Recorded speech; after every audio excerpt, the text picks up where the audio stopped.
ingat bahwa Allah Subhanahu wa Ta'ala menyuruh kita atau mewajibkan kepada kita untuk berpuasa itu bukan sekedar bahwa Allah menyuruh kita nggak makan, nggak minum di siang hari, tetapi Allah punya tujuan yang lebih besar daripada itu, yaitu supaya apa? Supaya dengan lapar dan haus itu kita bisa mengendalikan hawa nafsu, lalu akal kita yang membimbing diri kita untuk bisa lebih taat kepada Allah Subhanahu wa Ta'ala. Dengan bahasa Al-Quran Allah sebutkan bahwa tujuan Allah mewajibkan puasa ini adalah supaya kita menjadi orang-orang yang bertakwa dan la'allakum tattaqun. Jadi tidak selesai kemudian ketika selesai Ramadan nanti, selesai puasa, lalu selesai ibadahnya. Enggak. Kenapa? Karena Allah mewajibkan puasa itu bukan tujuan. Allah mewajibkan puasa itu adalah sebagai sebuah sarana, sebagai sebuah cara Allah mendidik kita supaya kita menjadi orang yang bertakwa, hasil daripada pelaksanaan ibadah kewajiban puasa. Nah, yang jadi persoalan atau ini sekaligus menjadi tema bahasan kita di pertemuan terakhir subuh Ramadan ini, apa saja yang harus kita miliki, yang harus ada pada diri kita sehingga kita kemudian bisa menjadi orang yang bertakwa itu tadi. Ketika kemudian puasa itu tidak menghasilkan ini di dalam diri kita, maka bisa jadi tujuan takwa itu tidak akan tercapai. Allah Subhanahu wa Ta'ala di suratul Baqarah ayat yang pertama atau ayat yang ke-1 sampai ke-5 itu semua menjelaskan tentang bagaimana orang yang bertakwa. Mulai kemudian firman Allah ba'da naqul a'udzu billahi minasyaitonir rajim bismillahirrahmanirrahim. Alif lam mim. Dzalikal kitabu la raiba fihi hudan lil muttaqin. Alladzina yu'minuna bil ghaibi wa yuqimuna as-salata wa mimma razaqnahum yunfiqun. Walladzina yu'minuna bima unzila ilayka wa ma unzila min qablik. وبالآخرة هم يوقنون أولئك على هدى من ربهم وأولئك هم المفلحون. Ya. Jadi ayat ini hampir lengkap sudah menceritakan tentang orang yang bertakwa. Apa keistimewaan orang yang bertakwa? Di ayat yang kelima Allah jelaskan ulaika ala hudan min rabbihim wa ulaika humul muflihun. Ulaika ala, dalam kitab tafsir Jalalain disebutkan al-mausufa bima dzukira, yaitu orang-orang yang disifatkan dengan sifat-sifat yang telah disebutkan. Nanti kita sebut apa saja yang harus dimiliki supaya menjadi orang yang bertakwa. Ketika sifat ini ada di diri kita, apa kemudian keistimewaannya? Ulaika ala hudan min rabbihim, mereka adalah orang yang dapat petunjuk daripada Allah. Yang kedua, wa ulaika humul muflihun, dan mereka adalah orang-orang yang beruntung. Jadi ketakwaan, keberuntungan itu cuma milik orang yang bertakwa. Siapapun orangnya, ketika dia bertakwa, maka dia orang beruntung, kata Allah. Yang mengatakan beruntung adalah Allah. Kalau kita kan orang beruntung siapa? Dia mau beruntung benar, kenapa? THR-nya 3 kali lipat. Wah, misalnya gitu kan, arti 3 kali lipat itu lipat 1 itu 3 kali lipat kan? Oh, yang beruntung siapa? Yang punya rumah bagus. Yang beruntung siapa? Dia beruntung benar, kerjanya kemudian enak. Kata Allah, ulaika humul muflihun. Yang beruntung itu siapa? Orang yang bertakwa. Apa keberuntungan mereka? Dikatakan di dalam tafsir bahwasanya yang dimaksud dengan beruntung itu adalah al-faizuna bil jannatin najuna minan nar. Orang yang kemudian beruntung adalah orang yang nanti masuk surga tanpa harus didahului diazab di neraka. Itu orang beruntung.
dzalikal kitab la raiba fihi hudan lil muttaqin, bahwa Al-Qur'an itu buku panduannya. Ini syarat yang pertama.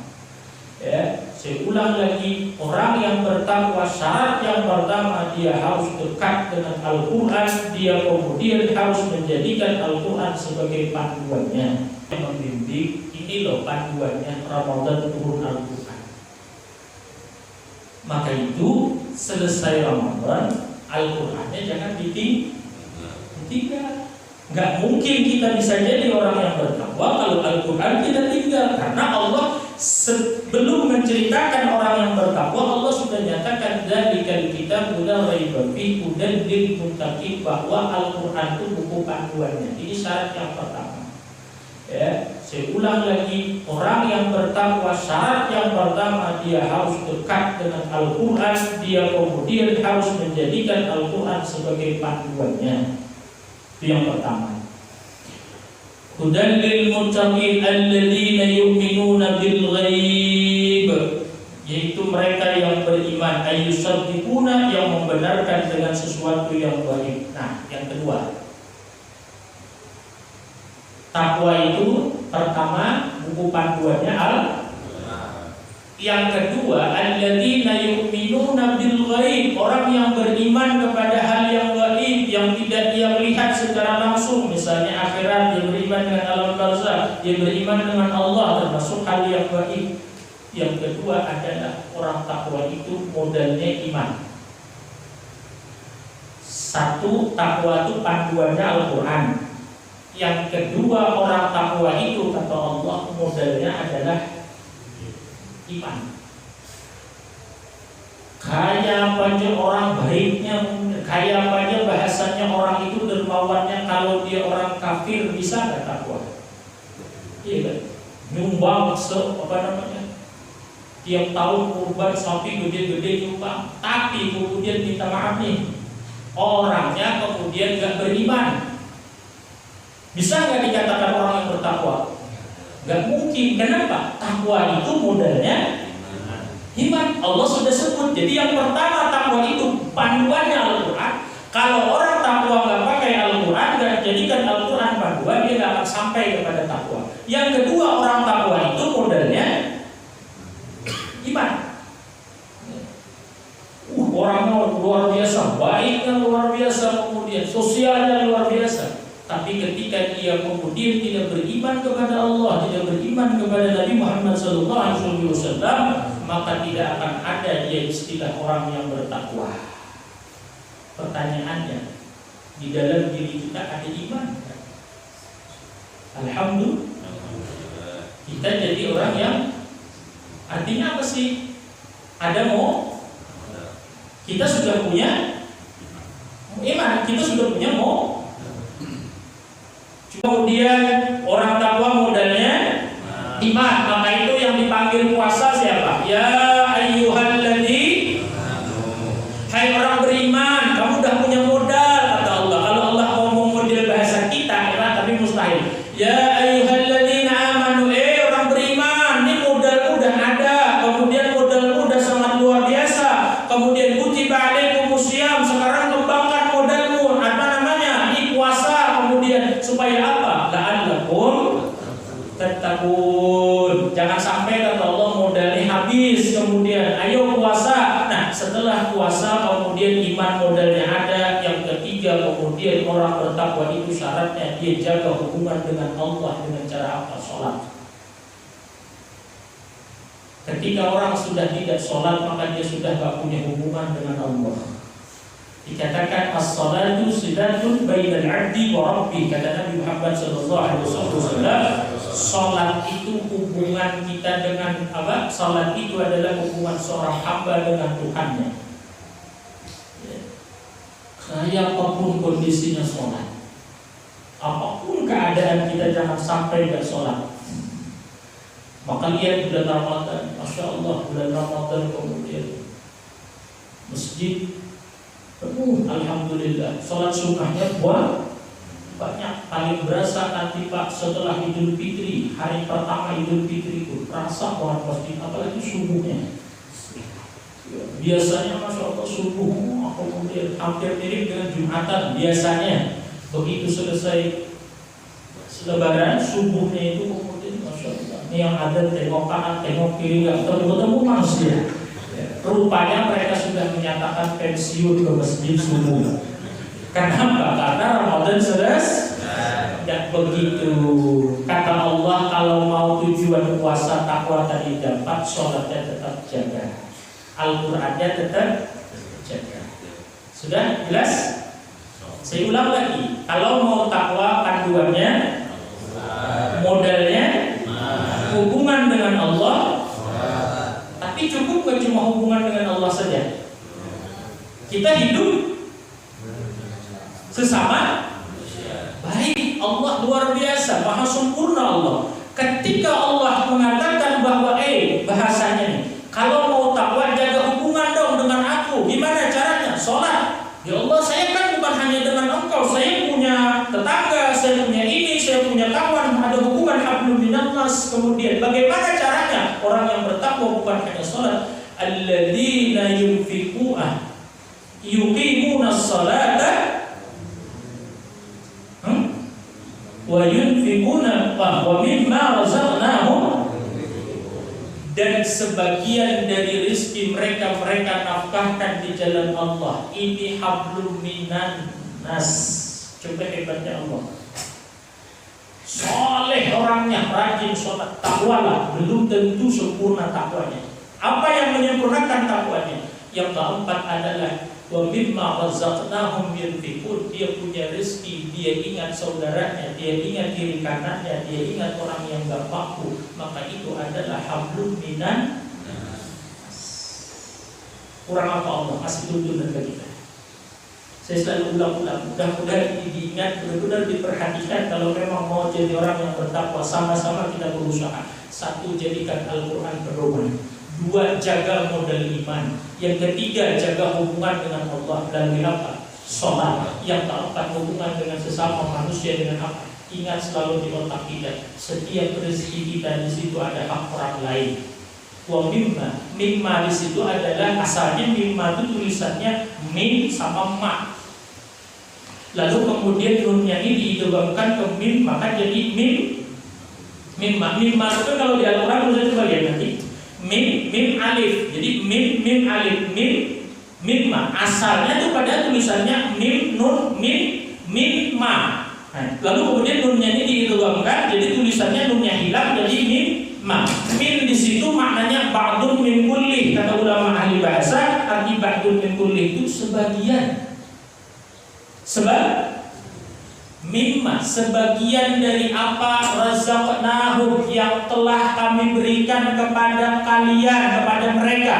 Yunfikun, mereka nafkahkan. Dalam tafsirnya disebut fi ta'atillah, dalam ketaatan kepada Allah. Ingat, sebagian yang sudah Allah kasih rezeki kepada kita, maka gunakanlah, nafkahkanlah, infakkanlah itu di jalan Allah. Wa bil akhirati hum, dengan akhirat mereka yakin. Tafsirnya ya'lamun, mereka mengetahui dengan pasti. Jadi dia yakin benar bahwa akhirat itu bakalan ada, akhirat itu pasti benar. Karena orang yakin bahwa akhirat itu pasti benar, karena akhirat dia yakin bahwa akhirat itu akan kekal selama-lamanya, dia yakin yuqinun dengan akhirat bahwa akhirat di sana kehidupan akan berakhir, maka segala yang dia lakukan tadi tujuannya bukan untuk kepentingan dunia, tapi kepentingan lengkap sudah. Kalau kita nutup begini, kalau mau takwa, satu harus punya buku panduan, Google Map-nya harus ada, maka adalah Al-Quran. Yang kedua, kalau mau takwa punya modal dong, namanya iman. Alhamdulillah Al-Quran kita ada, iman kita ada. Yang ketiga, kalau mau takwa jaga hubungan dengan Allah. Yang keempat, jaga hubungan dengan sesama apa? Mimma razaqnahum yunfiqun. Yang kelima, kerjakan itu semua tujuannya jangan untuk kepentingan dunia, tapi wabil akhirati hum yuqinun. Bahasanya kemudian ikhlas. Kenapa jadi sedekah? Pengen selamat di akhirat. Kenapa jadi sholat? Pengen nanti di akhirat dapat ridhonya Allah. Kenapa kemudian jadi menjaga iman? Karena kemudian iman inilah syarat untuk bisa dapat ridhonya Allah. Jadi selalu bahasa orang sekarang orientasinya adalah nanti akhirat. Kenapa jadi sholat? Lagi sumpah. Masya Allah. Lagi kenapa sedekah? Biar kemudian usahanya lancar, biar masalahnya selesai. Boleh nggak kayak begitu Pak Ustaz? Boleh, tapi jangan itu tok. Tahu nggak tok? Jangan itu tok. Artinya apa? Gini rumusnya. Kenikmatan dunia ini bonus. Kenikmatan dunia ini bonus, tapi kemudian gaji pokoknya nanti di akhirat. Jangan dibalik. Ini rumusnya nih. Kita sholat. Kenapa jadi sholat? Sholat saya kemudian pengen nanti di akhirat dapat pahala dan selamat. Paling rendah sendiri. Saya sholat karena pengen dapat pahala, kemudian pengen nanti di akhirat masuk surga, dan itu aja mudahnya. Terus gak pengen kalau sholat jadi kaya. Itu mau bonus, terserah Allah. Kalau Allah kasih, ya saya pengen. Kalau saya Allah kasih, saya terima. Kalaupun dengan sholat saya gak kaya, gak apa-apa. Kenapa? Itu bonus. Yang penting kemudian dapat gaji pokok. Paham maksudnya? Ya, jadi ibadah, kenapa baca Quran? Biar nanti di akhirat Allah ridho, Allah gak murka. Nggak pengen kalau nanti misalnya sholat duha rajin kemudian jadi kaya raya. Nggak pengen, tapi itu bonus. Kalau Allah kasih dengan duha saya kaya raya di dunia, saya terima. Tapi kemudian kalaupun nggak apa-apa. Yang penting nanti di akhirat gaji pokok saya nggak hilang. Jadi ingat, akhirat itu gaji pokok, dunia bonus. Maunya apa? Ya Allah, marah benar. Ya, tapi itu bagus. Artinya mau nggak lebaran yang dapat THR gaji pokok aja? Enggak kan? Maunya gaji pokok sama. Tapi misalnya kalau THR-nya doang dikasih gaji pokoknya enggak, setahun sekali THR nih. Cuman lebaran doang, gaji pokok enggak, mau nggak? Kalau pilih misalnya gaji pokok tanpa THR, THR tanpa gaji pokok, pilih mana? Nah, itu akhirat dan dunia kan. Dunia ini THR-nya, maka akhirat gaji pokok. Nah, orang yang bertakwa wabil akhirati hum yuqinun. Bahasanya yang mereka pikirkan gaji pokok, urusan THR dapat syukur, nggak dapat paksa. Ya. Yang penting gaji pokok enggak. Boleh nggak berarti kalau saya sholat duha Ustaz minta rezeki lancar? Boleh, tapi jangan lupa tujuan utamanya dengan sholat duha itu kemudian supaya Allah ridho, supaya nanti dapat pahala. Kalau kemudian minta kenapa sholat duha? Saya pengen rezeki lancar, itu kemudian kerja cuma nyari THR. Paham maksudnya jelas? Nah, jadi kemudian inilah syarat takwa yang nggak boleh enggak. Ya saya ulang sebagai sebuah kesimpulan terakhir. Ingat ya, kalau takwa itu kemudian Al-Quran nggak bisa pisah, nggak bisa jauh. Kalau jauh dari Al-Quran nggak akan mungkin jadi orang yang takwa. Ya, Al-Quran gimana caranya pahamnya? Kita nggak paham Al-Quran, maka kemudian ada Rasulullah yang menjelaskan Al-Quran, maka hadis. Oh, kita nggak paham Al-Quran, nggak paham hadis, nggak paham, maka kemudian ada ulama. Dengan bahasa mudahnya orang takwa itu kemudian dia mau belajar agama, dia mau belajar tentang Al-Quran, dia mau belajar tentang ilmu-ilmu agama yang akhirnya bisa membuat dia paham ini yang kemudian takwa, ini yang enggak. Yang kedua, orang takwa itu kemudian sholat dijaga. Yang ketiga, kemudian orang takwa itu dia berpikir bagaimana bermanfaat buat orang lain. Modalnya kedua, modalnya iman. Salah saya. Yang pertama panduannya yang kedua modalnya, yang ketiga hubungan dengan Allah dijaga dengan, yang keempat hubungan dengan sesama manusia dijaga dengan infak atau bahasanya memberi manfaat kepada orang lain. Yang kelima itu semua dilakukan tujuannya adalah gaji pokok, yaitu akhirat. Sedemikian Allah menjelaskan tuntunan kepada kita untuk bisa bertakwa. Tinggal kitanya saja. Kalau sudah itu semua kita bisa, ulaika ala hudan mir rabbihim wa ulaika humul muflihun. Itulah orang yang benar-benar sukses itu. Muflih itu sukses bisa dimaknai. Orang sukses itu yaitu dia dengan Al-Quran dekat, imannya dia kuat, sholatnya dijaga, dengan orang lain ada manfaatnya dia, dan kemudian melakukan itu semua adalah tujuannya, orientasinya kata orang sekarang adalah bukan semata-mata kepentingan urusan dunia, tapi adalah dengan gaji pokoknya nanti di akhirat urusannya kepada Allah Subhanahu wa Ta'ala.